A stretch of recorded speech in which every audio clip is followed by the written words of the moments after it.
Hi everyone, how's everyone doing? So if you want to watch the live stream that I've just done about this topic, go to my Facebook page, Marianne Hanson Counselling Service.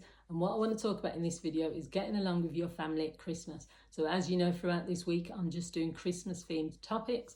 And this is something which comes up for a lot of people because it's usually a combination of either people who see their family all the time, they're really close, they're a close unit, so they look forward to spending more time at Christmas with family. Or you've got people who, there's strained relationships within the family, they don't really spend a lot of time around most of their family, so when they get together at Christmas, it can either be really awkward or it can be an opportunity for them to connect. It varies for everyone. So the first thing really is to just respect each other's differences. Your family is not your enemy. You should know like most of their personalities. You should understand your family. So it's a matter of you saying, we don't have to agree.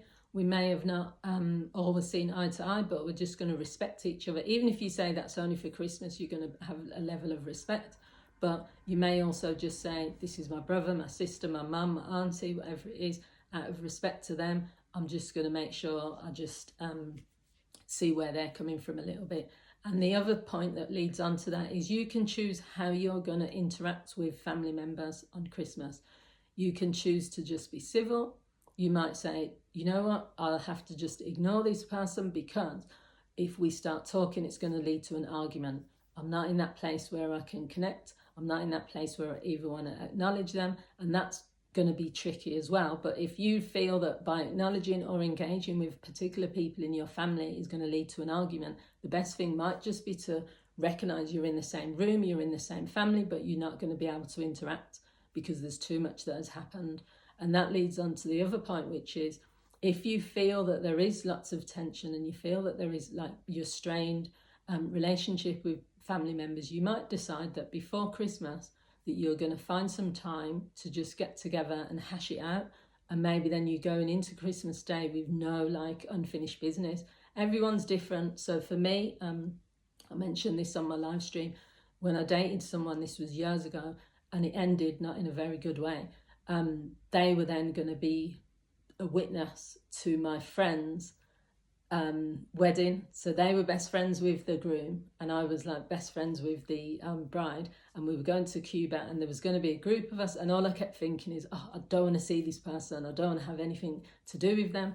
But because we were going to be spending time together planning this wedding and they were also the witness and I didn't want things to be awkward, I just met up with that person and we hashed it out. We had a conversation and we just agreed it was like a bit of a, let's just make this a good, trip for everyone. Let's just be civil. And we actually were fine even on the plane.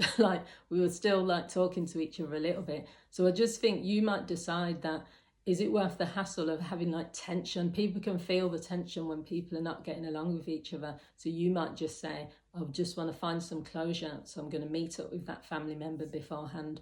The other thing to think about is don't try and bring up really intense or significant issues at Christmas and try to resolve them. It's the wrong time for grievances, and it's probably not going to get resolved. So say you haven't spoken to your brother or your sister or your auntie or, for a number of years, trying to have like a conversation about the past and trying to really dig into it at that time is probably not the right time. It's probably not going to get resolved, but also it's Christmas. So what you could do instead is say to yourself, there are things that need to be addressed, but on Christmas Day, I'm just going to be civil for now and just say the bare minimum. And then I'm going to arrange to meet up with that person after Christmas and have a proper sit down conversation. Because you got to think that if you're going to be present at someone's house, if they've invited you there and they're setting the scene for like the whole Christmas, it doesn't mean you have to be fake. It doesn't mean you have to be on your best behavior, but you can choose whether you accept the invite. And if you know other people are going to be there and you don't get on with them, it's not about the two of you. So you need to decide, okay, well, I can't be there because this person aggravates me so much it's going to turn into an argument, or I don't think I can be civil if this person's there, so therefore I'm going to have a plan of action, which is another thing. It's creating a plan if you know that there's the possibility or potential that arguments are going to happen.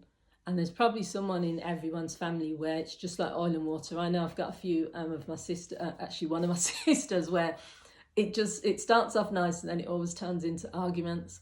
We're just oil and water. I said that to someone the other day, to my niece. We're oil and water, this sister. And for me, I can still be around her and I can be civil and we can have polite chat. But anytime like it goes further than that, for whatever reason, it turns into an argument. So you have to plan how you're going to react, how you're going to respond and what you're going to do.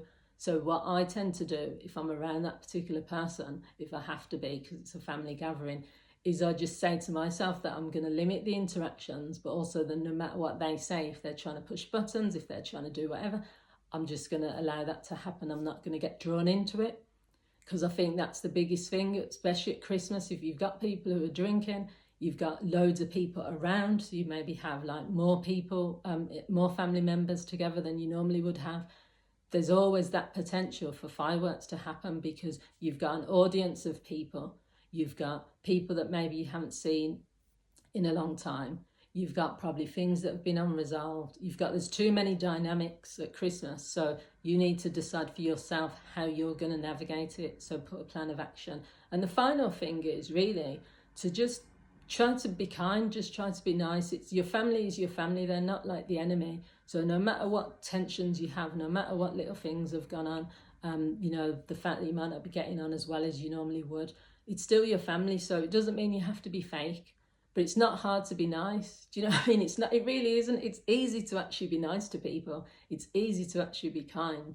It's just people can find reasons not to be like that. So for me, like no matter what's going on with my family, whether I'm not speaking to people, whether this has happened, whether that has happened, they're still my family. So I treat family as like blood, they're the probably most important people in my life. So if any member of my family like needed anything, I'd be there for them. So I think it's just about at the root of it, you make a decision.